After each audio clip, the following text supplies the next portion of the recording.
अच्छा बेटा, ये जो ह्यूमन डाइजेस्टिव सिस्टम है, जितने भी ह्यूमंस हैं वो सब के सब हेटेरोट्रॉफ होते हैं। हेटेरोट्रॉफ के मायने आपको मालूम है, ऐसे ऑर्गेनिज्म जो किसी और ऑर्गेनिज्म पे डिपेंडेंट होते हैं अपना न्यूट्रिशन हासिल करने के लिए, उनको हेटेरोट्रॉफ कहते हैं। तो ह्यूमन इटसेल्फ एक हेटेरोट्रॉफ है।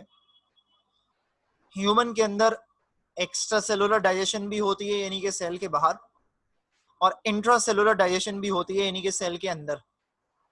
पहले मटेरियल जैसे माउथ तो एक स्ट्रक्चर है, वो सेल से बाहर by means of enzymes, by means of teeth, muscles break down हो रहा होता है फूड का, या इसी तरह स्टमक में जो ब्रेक डाउन हो रहा होता है फूड का सेल से बाहर, इसको एक्स्ट्रा सेलुलर डाइजेशन कहते हैं। और जब ये मटेरियल सेल के अंदर चला जाता है सिंप्लीफाई होने के बाद, तो फर्दर ब्रेक डाउन होती है, उसको आप इंट्रा सेलुलर डाइजेशन कहते हैं। तो ह्यूमन में दोनों है।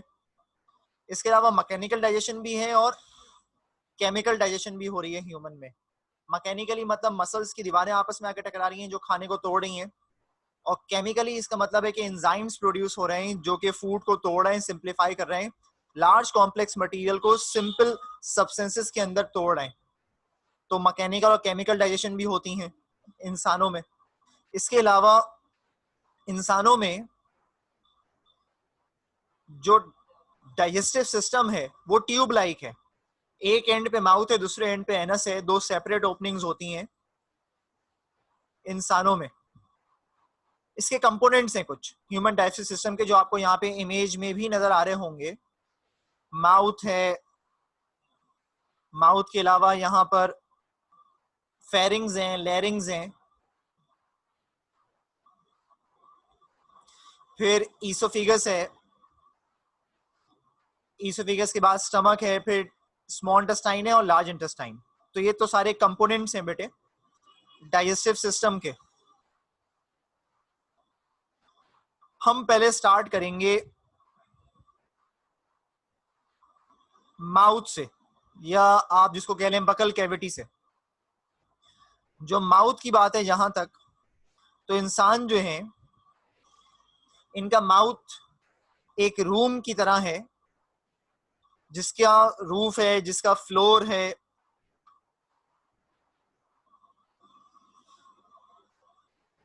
जिसकी बेस होती है, जिसकी दीवारें हैं। तो जो माउथ का रूफ है वो एक बोन बनाती है, उसको हम कहते हैं हार्ड पैलेट या पैलेट। ये जो पैलेट बोन है, जब आप जबान ऊपर की तरफ टच करते हैं, इस बोन को कहते हैं पैलेट। ये आगे से तो हार्ड होती है, लेकिन पीछे जाके ये सॉफ्ट हो जाती है या कार्टिलेजिनस हो जाती है।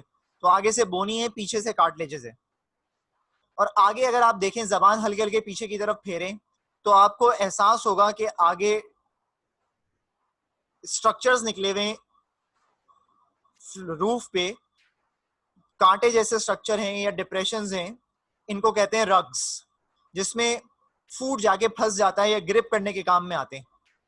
और जहां पैलेट एंड हो रहा होता है वहां पे एक और स्ट्रक्चर लगा होता है, उसको कहते हैं यूव्यूला। यूव्यूला, जहां पैलेट एंड हो रहा होता है वहां पे एक स्ट्रक्चर लगा होता है, इसको कहते हैं यूव्यूला। यूव्यूला का बेसिक काम ये है कि जब आप सांस लें तो यूव्यूला क्लोज हो जाता है ताकि एयर एंटर हो और ट्रेकिया में जाए। और जब आप फूड खा रहे होते हैं तो ये नेजल पैसेज को क्लोज कर देता है और फिर फूड एंटर हो ईसोफिगस में, ट्रेकिया में ना जाए या विंड पाइप में ना जाए। तो यूव्यूला अक्सर आपने कार्टूनों में भी देखा होगा, एक कार्टून करेक्टर जब स्क्रीम करता है, चिल्लाता है, तो उसमें से एक चीज लटक रही होती है उसके हलक में, जिसको हम कॉमनली कौवा कहते हैं लोग कुछ। तो वो यूविला है जो क्लोज कर देता है नेजल पैसेज और बकल कैविटी के दरमियान में मौजूद होता है, ताकि नेजल पैसेज को क्लोज करता है ताकि फूड जो है बकल कैविटी से निकल के या माउथ से निकल के ईसोफेगस में जाए। तो यूविला का तो ये काम होता है, जो पैलेट के एंड पे लगा हुआ होता है। इसकी दीवारें जो है ये गालों से मिलके बनी है, चीक से मिलके बनी है, और जो फ्लोर है उस पर क्या रखी हुई है, टंग, जबान रखी हुई है। तो ये तो एक कमरे जैसा स्ट्रक्चर है माउथ इंसान का।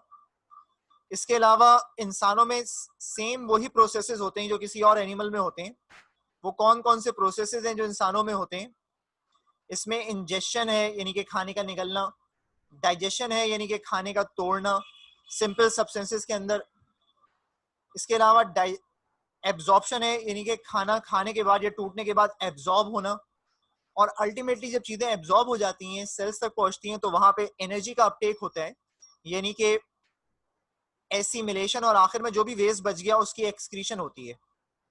तो इस तरह से डिवाइडेड है, ये 5 प्रोसेसेस हैं।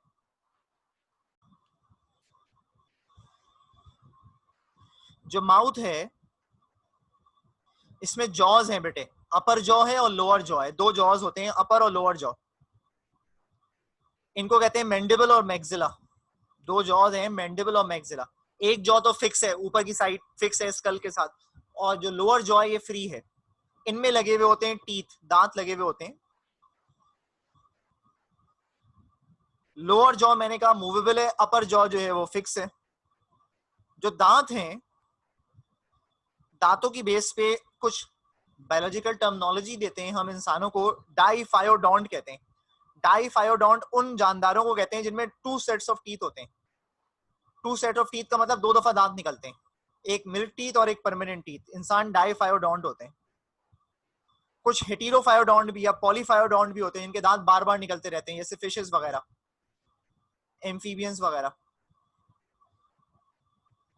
इसी तरह से इंसान हेटेरोडोंट है। हेटेरोडोंट का मतलब होता है different sizes and shape of teeth, जिनके अलग अलग साइज और अलग अलग शेप हो दांतों के, उनको कहते हैं हेटेरोडोंट। कुछ होमोडोंट भी होते हैं जिनके सेम टाइप ऑफ टीथ होते हैं सारे, जैसे फिशेस। फिर इंसान डीकोडोंट भी हैं। डीकोडोंट का मतलब है जिनके दांत उनके गम्स में लगे हुए हों। हमारे दांत हमारे गम्स के अंदर लगे हुए हैं, इसलिए इंसानों को डीकोडोंट भी कहते हैं। टोटल नंबर ऑफ टीथ जो हैं वो इंसानों में जो मैक्सिमम डेवलप होते हैं वो हमें मालूम है कितने टीथ हैं, 32 इन नंबर हैं। टोटल दांत जो हैं वो 32 टीथ होते हैं इंसानों के पास। इसके अलावा इसका एक डेंटल फार्मूला है जो यहाँ पे आपको स्क्रीन पे नजर आ रहा होगा। C stand for canine, I stand for incisors, PM premolar और M मोलर। आगे से शुरू कर रहे हैं, पीछे की तरफ जा रहे हैं। आगे इंसाइजर्स होते हैं, फिर कैनाइन, फिर प्रीमोलर और आखिर में मोलर। इसका फार्मूला क्या है? 2/2, 1/1, 2/2, 3/3, या आप यूं कह लें 4/4, 2/2, 4/4, 6/6। अपॉन से मायने हैं कि आपने डिवाइड कर लिया अपर जॉ और लोअर जॉ को। तो इस तरह 16 दांत ऊपर हैं, 16 दांत नीचे हैं, तो 32 इन नंबर टीथ होते हैं। जो परमानेंट टीथ हैं वो सबसे आखिर में जाके पूरे होते हैं, 22 साल की उम्र में जाके जो मोलर्स हैं, थर्ड मोलर्स जो हैं वो निकल आते हैं 22 साल की उम्र में। 16 से 22 साल की उम्र में जाकर परमानेंट टीथ जो हैं सारे डेवलप हो जाते हैं, 32 के 32 दांत डेवलप हो जाते हैं इंसानों में। फिर एक कंडीशन है, इसको हम कहते हैं प्लाक। प्लाक एक ऐसी कंडीशन है जिसमें बैक्टीरिया स्लाइवरी मटेरियल के साथ मिक्स हो जाता है और दांतों पे चिपक जाता है। हम जो खाना खाते हैं उसमें कार्बोहाइड्रेट होते हैं, ये कार्बोहाइड्रेट हमारे दांतों के साथ चिपक रहे होते हैं। फिर स्लाइवा जो हम प्रोड्यूस कर रहे होते हैं वो भी वहां अटैच हो रहा होता है, और अगर बैक्टीरिया एयर के साथ या किसी फूड कंपोनेंट के साथ माउथ में एंटर हो जाए तो वहां पे बैक्टीरिया भी इनके साथ जाके रिएक्ट कर देते हैं, और उस कंडीशन को कहते हैं प्लाक, जिसमें इन्फ्लेमेशन हो जाती है गम्स की, गम्स सूज जाते हैं और ये रूट्स तक जा सकते हैं, जिसकी वजह से टूथ डैमेज हो जाते हैं, या लेयर जो है इसके ऊपर एक लेयर डैमेज हो जाती है, इसको कहते हैं पेरीडोंटल लेयर। और इस बीमारी को कहते हैं पेरीडोंटल डिजीज, जिसमें गम्स की इन्फ्लेमेशन हो जाती है क्योंकि प्लाक जमा हो गया है गम्स के अंदर या टीथ के ऊपर, ये लेयर को डैमेज कर देते हैं, और फिर अल्टीमेटली जो टीथ हैं वो लूज हो जाते हैं और फॉल कर जाते हैं। एक कंडीशन है कैलकुलस। जब प्लाक सर्टेन केमिकल सब्सटेंसेस के साथ स्लाइवा में मिक्स हो जाता है तो इतना हार्ड हो जाता है या कैल्सिफाइड हो जाता है जो दांतों पे चिपक जाता है। अक्सर आपने लोगों के दांत देखे होंगे जो पीले या ब्राउन कलर के हो जाते हैं, उस कंडीशन को कहते हैं कैलकुलस, जिसमें दरअसल कैल्शियम के साथ साथ प्लाक जमा हो गया है दांतों के ऊपर। फिर एक कंडीशन है डेंटल कैरीज। डेंटल कैरीज में क्या होता है कि दांतों पर एक लेयर होती है, इसको कहते हैं एनिमल। ये दांतों की प्रोटेक्टिव लेयर है, शाइनी लेयर है, ये डिस्ट्रॉय हो जाती है, और एक और लेयर होती है इसके बाद, उसको कहते हैं डेंटाइन, जो रूट्स में होती है। वहां पे एक दांतों में सुराख हुआ होता है, उसमें सुराख में से आर्टरी, नर्व, वेन वगैरह जारी होती है, उसको कहते हैं पल्प। ये स्ट्रक्चर पे अटैक करते हैं बैक्टीरिया, मतलब एनिमल पे अटैक करते हैं, पल्प पे अटैक करते हैं और डेंटाइन पे अटैक करते हैं।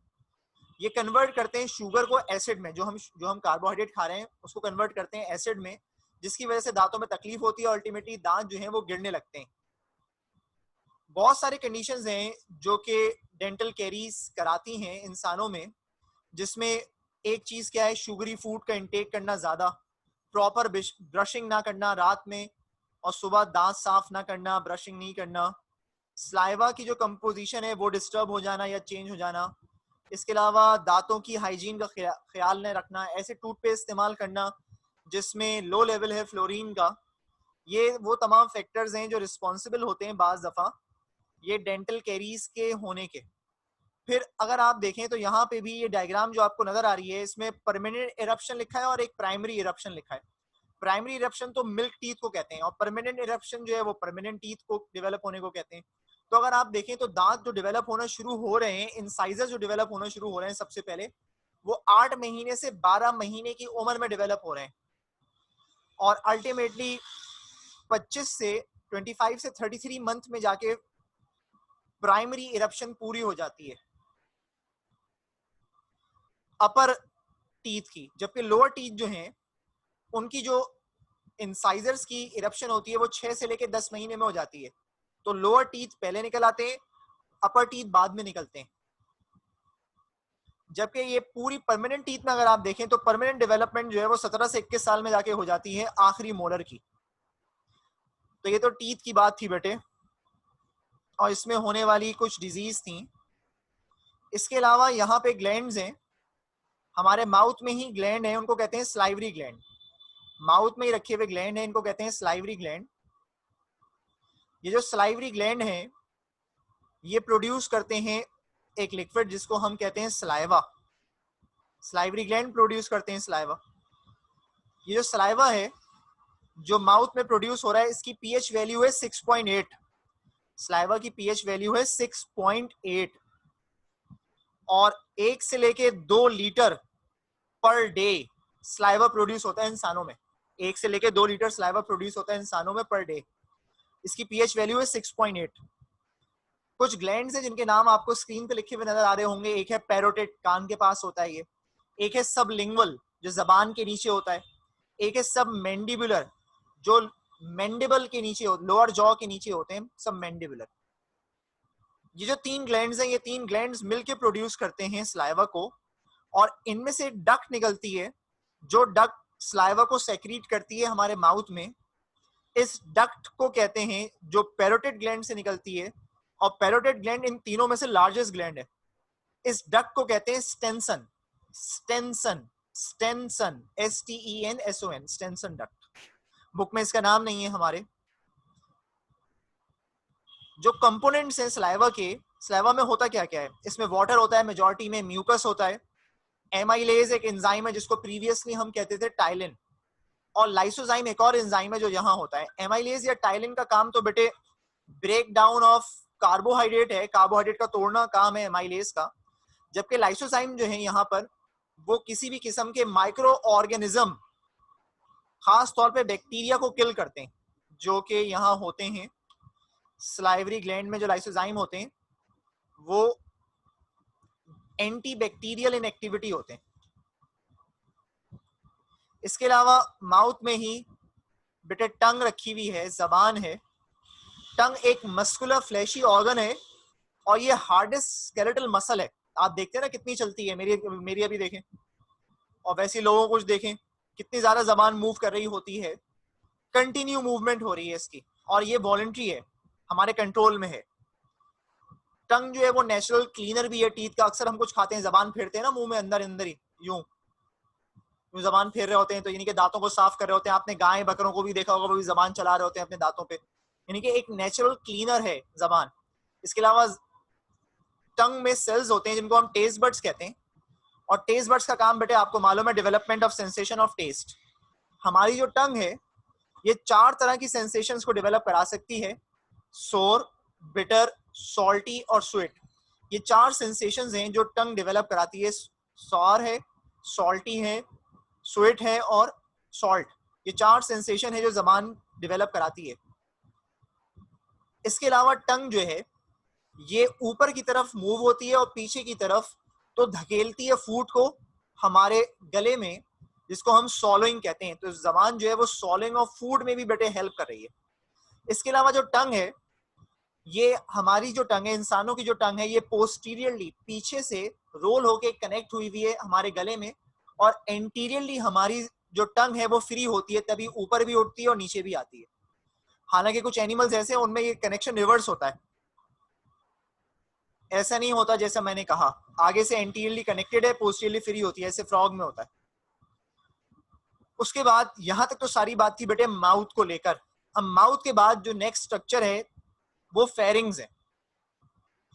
फेरिंग्स जहां बकल कैविटी एंड हो रही होती है वहां मौजूद हैं, at the end of buccal cavity, और जो ओपन होते हैं ईसोफिगस में।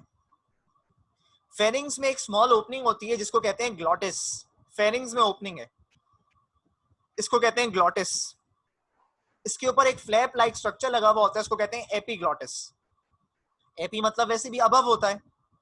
तो जब भी हम इनटेक करते हैं फूड का या सॉलो करते हैं फूड, तो ये सारा फूड हमारे बकल कैविटी से निकल के अगर हमारा एपीग्लॉटिस ओपन है तो फूड जाता है कहां पर, ईसोफिगस में, और फिर ईसोफिगस से अल्टीमेटली कहां जाएगा, स्टमक में।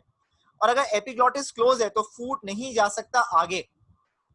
अक्सर ऐसा होता है कि जो मैंने आपको कहा था यूवुला वो भी ओपन था, जो हमारे फेरिंग, जो हमारे पैलेट के साथ कनेक्ट था, और फूड हमने खाया। अब फूड के पास चांस है कि वो लैरिंग्स में भी जा सकता है, यानी कि ट्रैकिया में भी जा सकता है और यहाँ पे भी आ सकता है। तो basically pharynx is a structure जिसके अंदर ओपनिंग्स हैं, एक लैरिंग्स के साथ कनेक्टेड है जो ट्रैकिया के साथ, और एक ईसोफिगस के साथ कनेक्टेड है जिसके ऊपर एक मसल भी है फ्लैप नोमा, जिसको हम एपीग्लॉटिस कहते हैं। ये एयर को डाइवर्ट करता है लैरिंग्स में और फूड को डाइवर्ट करता है by opening epiglottis into oesophagus. Mouth में जो खाना होता है वो एक ओवल शेप का हो जाता है चबाने की वजह से, एंजाइम्स के एक्शन की वजह से। इसको हम कहते हैं बोलस। अब माउथ से खाना एंटर होता है एक ट्यूब नुमा स्ट्रक्चर में जो 25 सेंटीमीटर लॉन्ग है। 25 सेंटीमीटर लॉन्ग एक ट्यूब है, इसको कहते हैं ईसोफिगस। इसके 3 पार्ट्स होते हैं, बुक में नहीं है ये बात। अपर 1/3, मिडिल 1/3, लोअर 1/3। अपर 1/3 जो है वो स्केलेटल मसल्स और स्मूथ मसल्स दोनों से मिलके बना है। फिर मिडिल जो है उसमें, और लोअर जो 1/3 है इसमें स्मूथ मसल्स होते हैं मेजॉरिटी में। ईसोफेगस का काम क्या होता है, ये पैसेज प्रोवाइड करता है खाना लेके आगे दे देना। खाना लेना किससे, फेरिंग्स या बकल कैविटी से, और देना किसको, स्टमक को देना। ये कोई एंजाइम प्रोड्यूस नहीं करता। हाँ, ये म्यूकस जरूर प्रोड्यूस करता है ताकि खाना मॉइस्ट रहे, ताकि उसको स्लिप होके आगे जाने में आसानी हो।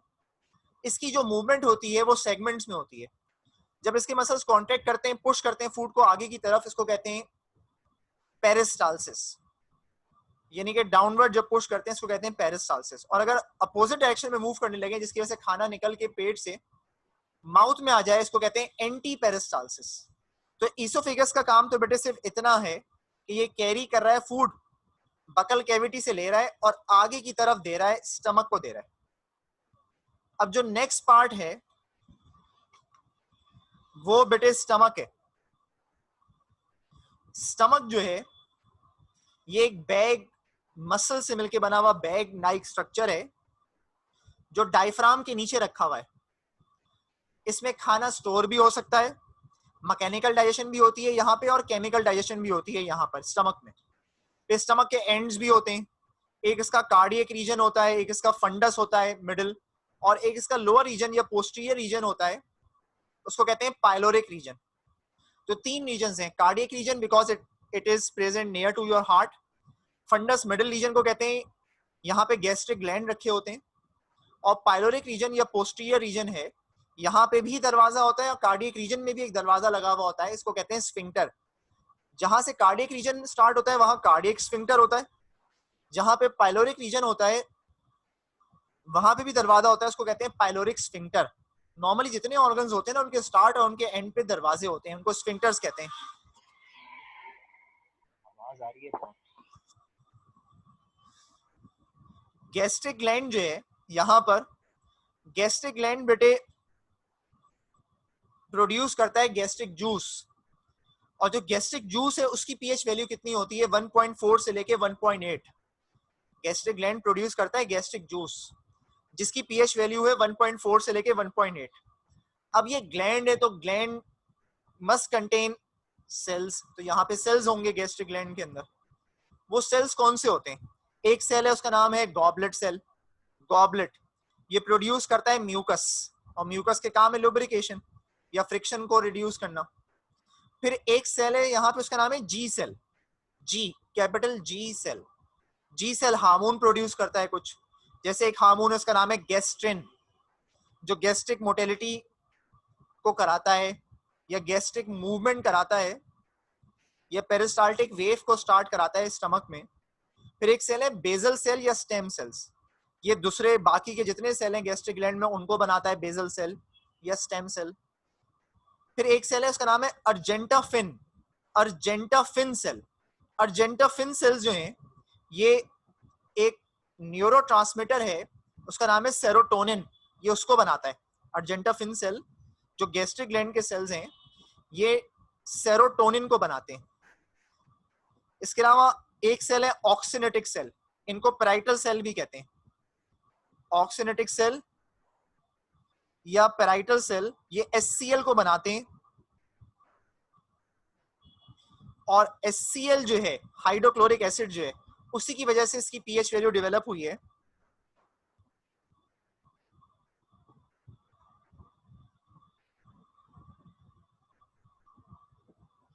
इसके अलावा ऑक्सिनेटिक सेल जो है HCl के अलावा एब्जॉर्ब कराते हैं विटामिन को, उसका नाम है B12, विटामिन B12 को डेवलप कराते हैं।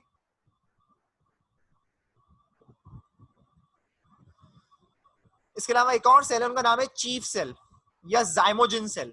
चीफ सेल और जाइमोजिन सेल क्या करते हैं? ये दो एंजाइम बनाते हैं इनएक्टिव फॉर्म में, एक का नाम है प्रोरेनिन और एक का नाम है पेप्सिनोजेन। जाइमोजिन सेल या चीफ सेल बनाते हैं प्रोरेनिन और पेप्सिनोजिन को, ये इनएक्टिव फॉर्म में रिलीज करते हैं। ये दोनों एंजाइम्स हैं और ये दोनों एंजाइम एंडोपेप्टाइडेज एंजाइम है। एंडोपेप्टाइडेज एंजाइम क्या होते हैं?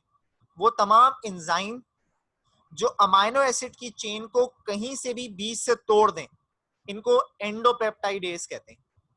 तो मैंने कहा प्रोरेनिन और पेप्सिनोजिन जो है ये एंडोपेप्टाइडेज एंजाइम होते हैं, यानी कि जो अमाइनो एसिड की चेन को बीच में से कहीं से भी तोड़ दें। और एक होते हैं एक्सोपेप्टाइडेज। एक्सोपेप्टाइडेज वो एंजाइम्स होते हैं जो from the terminal part of amino acid किसी चेन को तोड़ें, मतलब एंड से तोड़ें चेन को, तो वो एक्सोपेप्टाइडेज होंगे। और अगर बीच से कहीं से तोड़े तो वो एंडोपेप्टाइडेज होंगे।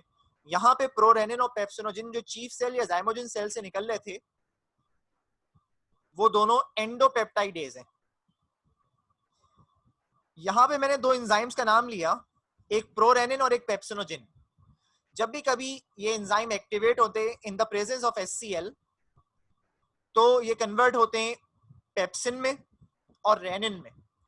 पेप्सिन वो एंजाइम है जो प्रोटीन को तोड़ता है पेप्टोन्स में, और रेनिन वो एंजाइम है जो इन्फेंट्स या बेबीज के अंदर मिल्क की कन्वर्जन कराता है। रेनिन जो है वो मिल्क की कन्वर्जन कराता है इनटू सॉल्युबल प्रोटीन। मिल्क जो है वो सिसेनोजिन की फॉर्म में होता है इन्फेंट्स में, उसको कन्वर्ट कराता है सिसीन में। सिसेनोजिन की फॉर्म में होता है मिल्क, एक सॉल्युबल प्रोटीन होता है।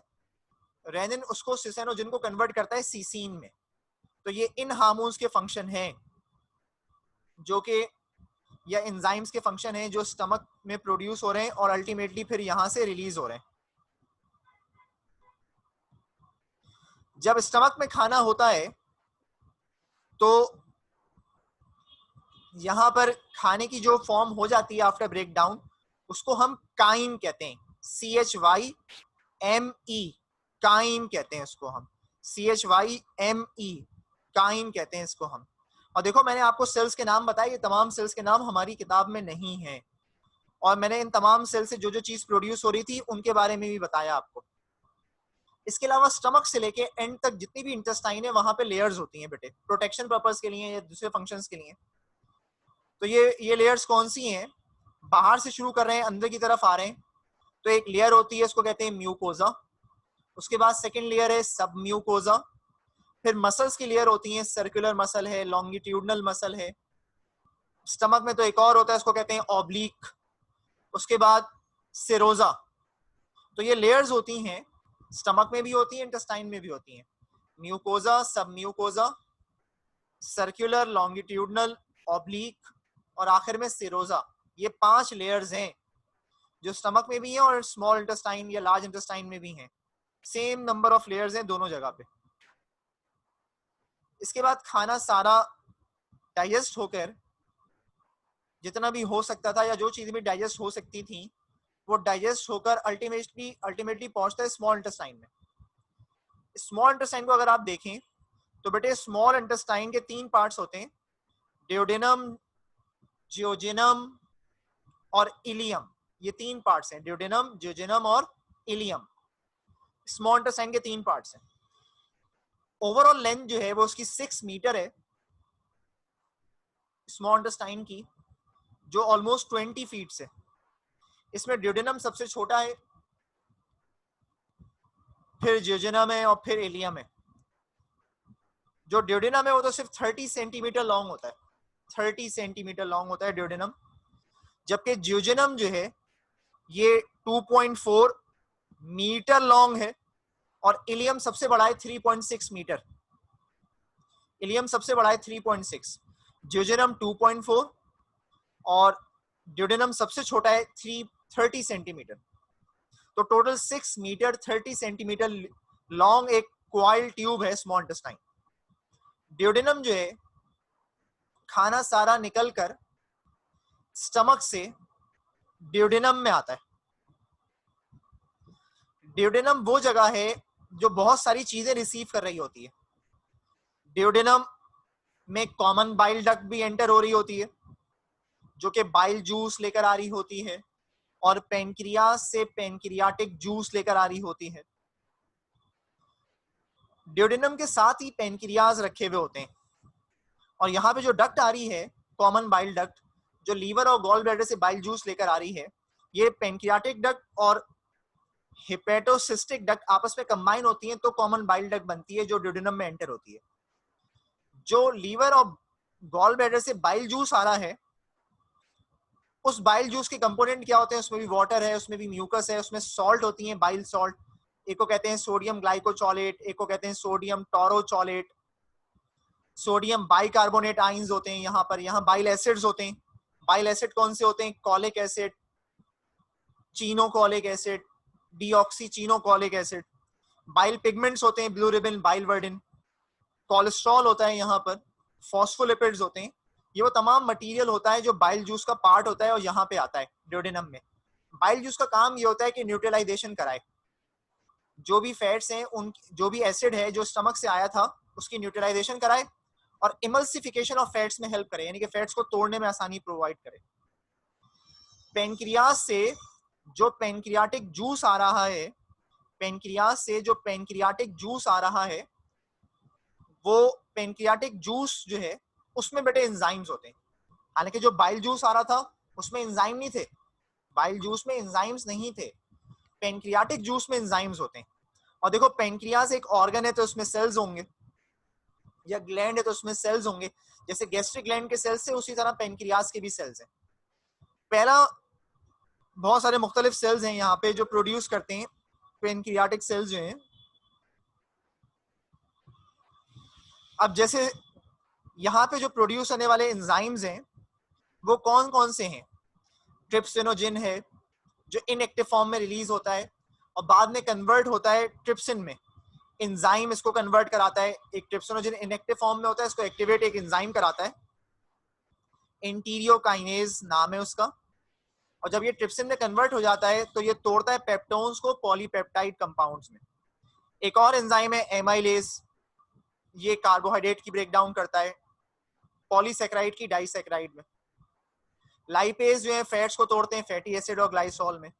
कीमोट्रिप्सिन जो है ये भी इनएक्टिव फॉर्म में रिलीज होता है। जब कीमोट्रिप्सिन की फॉर्म में आता है ये, तो ये तोड़ता है सिसीन को अमाइनो एसिड में। और मैंने अभी आपको बताया था कि मिल्क प्रोटीन जो था सिसेनोजिन, उसको तोड़ा था सिसीन में रेनिन ने। अब सिसीन को तोड़ा अमाइनो एसिड में कीमोट्रिप्सिन ने जो पेनक्रियास से आया। कीमोट्रिप्सिन और ट्रिप्सिनोजिन ये दोनों एंडोपेप्टाइडेज हैं। कीमोट्रिप्सिन और ट्रिप्सिनोजिन एंडोपेप्टाइडेज हैं। और मैंने अभी आपको बताया था एंडोपेप्टाइडेज वो एंजाइम होते हैं जो अमाइनो एसिड की चेन को कहीं से भी बीच में से तोड़ दें। इसके अलावा यहाँ पे एक और एंजाइम है, उसका नाम है न्यूक्लिएज, जो न्यूक्लिक एसिड की ब्रेकडाउन, डीएनए की, आरएनए की ब्रेकडाउन करेगा, जो यहाँ से रिलीज हो रहा है। एक और एंजाइम है जिसका नाम किताब में नहीं है, कार्बोऑक्सीपेप्टाइडेज, जो यहीं से प्रोड्यूस होता है, कार्बोऑक्सीपेप्टाइडेज, कार्बोऑक्सीपेप्टाइडेज। ये जो कार्बोऑक्सीपेप्टाइडेज है, ये पेप्टाइड्स के बॉन्ड्स को ब्रेक करता है, और हमें मालूम है पेप्टाइड बॉन्ड्स कहाँ होते हैं, अमाइनो एसिड्स के दरमियान में होते हैं। ये जो कार्बोऑक्सीपेप्टाइडेज है, ये एग्जाम्पल है एक्सोपेप्टाइड की, ये एग्जाम्पल है कार्बोऑक्सीपेप्टाइडेज, एग्जाम्पल है एक्सोपेप्टाइडेज एंजाइम की। और मैंने बताया था एक्सोपेप्टाइडेज वो एंजाइम होते हैं जो कि at the terminal part of amino acid से चेन को तोड़ते हैं। इसके अलावा ये जो ड्यूडेनम है, इसका मतलब ड्यूडेनम में काफी सारी चीजों की ब्रेकडाउन हुई। अब खाना और सिंप्लीफाई हो गया, अब इसका नाम एक और दफा चेंज हो जाता है, इसको हम कहते हैं काइल, CHYLE, काइल। और खाना अब ड्यूडेनम से निकल के नेक्स्ट पार्ट है ज्यूजेनम, यहां आ जाता है। जब खाना ज्यूजेनम में पहुंचता है तो फाइनल डाइजेशन ऑफ फूड यही होती है, ज्यूजेनम में डाइजेशन ऑफ फूड एंड होती है। ज्यूजेनम लास्ट पार्ट है डाइजेशन का। यहाँ पे जो एंजाइम प्रोड्यूस होते हैं उनके कुछ के नाम हैं, जैसे एक एंजाइम है उसका नाम है माल्टेज, एक का नाम है लैक्टेज, एक का नाम है सक्रोज। माल्टेज जो है वो माल्टेज शुगर को तोड़ेगा ग्लूकोज में, लैक्टेज जो है वो लैक्टोज को तोड़ेगा ग्लूकोज में, लैक्टोज में। सक्रोज जो है वो सक्रोज को तोड़ेगा ग्लूकोज के अंदर। इसी तरह लाइपेज यहाँ पे भी प्रोड्यूस होता है, जो फैट्स को तोड़ता है फैटी एसिड और ग्लाइसोल में। और भी कुछ एंजाइम्स हैं जो प्रोड्यूस हो रहे हैं, जैसे न्यूक्लियोपेप्टाइडेज, न्यूक्लियोसाइडेज, अमाइनोपेप्टाइडेज, इसके अलावा डेक्स्ट्रिनेज। ये जो मैंने आखिर में नाम लिए ना, न्यूक्लियोपेप्टाइडेज, न्यूक्लियोसाइडेज, अमाइनोपेप्टाइडेज, डेक्स्ट्रिनेज, ये भी एंजाइम्स हैं जो ज्यूजेनम में ही प्रोड्यूस होते हैं बेटे।